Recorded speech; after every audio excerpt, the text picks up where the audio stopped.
I appreciate the discussion over our support of amending the Virginia Human Rights Act, both in the workshop and what we're doing right now. Little background for those that weren't in our workshop or weren't watching our workshop. I know that's every other week that's must-see TV, but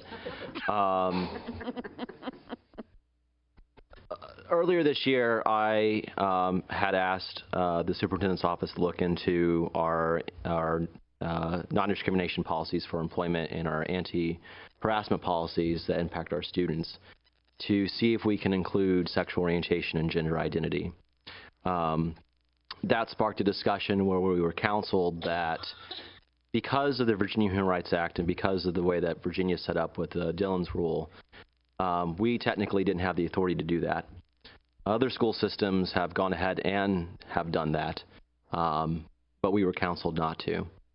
And so the discussion among myself and others on this board started about possibly including this on the legislative agenda to ask the General Assembly to make the changes necessary in the Virginia Human Rights Act to allow us to change our policies and to include sexual orientation and gender identity in our non-discrimination policy for employees and our anti-harassment policy for students. I've discussed this with most of the board members over the last couple months, and I've appreciated their feedback and their concerns and their comments, and a lot of their support as well. I believe that this is something that is appropriate for a school board who is responsible for a lot of employees and is responsible for student safety.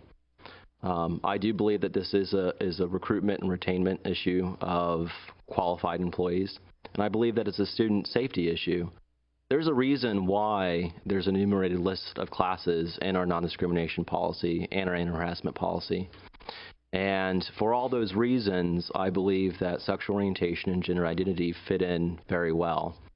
And while I agree that Virginia Beach, in fact, we didn't read the whole statement, the whole legislative item piece in tonight's meeting here, but it specifically says that we have never intended to and have never, as far as we know, discriminated against LGBT people, and we have never not enforced bullying policies for LGBT students who claim that they are being bullied.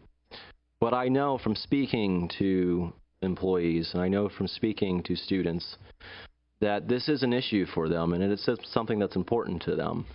GLSEN, which is the Gay and Lesbian and Straight Education Network, did a student climate survey in 2011. And for Virginia, the results were that 80% of LGBT students reported that they have been verbally harassed because of their sexual orientation or gender identity. 40% of these students say that they were physically harassed. Over 60% of these students say that they never reported it. And the study goes on to say that one of the reasons for such a high rate of non-reporting of these incidents is because students do not feel like that they are protected, because it's not specific in there. I've talked to a student that's moved from another state that does include this in their policies that wonder why we don't. I've talked to employees that have come to Virginia Beach city side. Virginia Beach City, as a matter of history, was the first city in Hampton Roads to include sexual orientation in their non-discrimination policy for employment. And the reason that person is here in Virginia Beach on the city side is because of that policy. It is important. I understand and respect the argument that it's not perhaps the highest of priorities regarding the education of students, but I do think it's an important point to make to our legislators that as a body who employs a lot of people and as a body who's responsible for student safety, that this will help us do both better.